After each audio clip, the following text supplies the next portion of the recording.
Hello guys! Ano daw ang masarap na luto dito? Sabi ni Amo. Ano kayang gagawin ko dito guys? Turuan niyo naman ako. Ano ito siya parang goose. Ayan.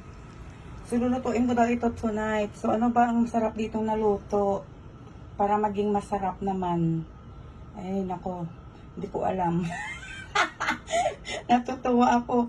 Hindi na lang oy. Ito naman talaga galing ito kasi sa restaurant kagabi. Kumain sila ng dinner sa labas. So, ngayong umaga sabi ni Delaga, Buna, can you cook this in your way? Natuwa naman ako. Ano kayang way itong gagawin ko dito? Parang may naisip ako guys. Kasi 'di ba may dinner kami mamaya. So apat lang kami. Kami lang talaga yung si Taytay, si Dalaga, at saka ako. At saka yung kapatid niyang lalaki. So wala sila ngayon dito. Kaya ako daw ang magluluto mamayang gabi. So bibili lang daw ako ng isda. Saka ito daw ang lulutuin ko. Ang naisip ko dito guys, pwede ba dito yung yung ampalaya yung ampalaya gisahin ko, hati-hatiin ko ito tapos igisa ko siya sa ampalaya na may black bean sauce. Okay ba 'yun? Comment down below, baka may suggest kayo sa pagluluto ko nito mamaya. Hindi pa ako nag-market magma-market pa lang ako.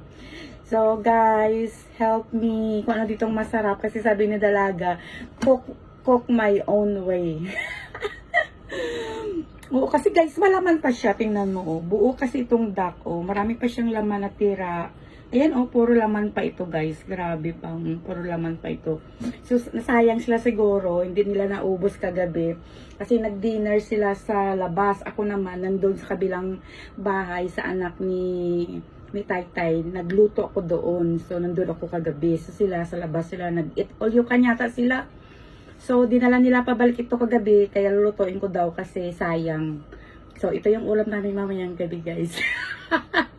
Oh, thank you. Suggest naman, guys, dyan.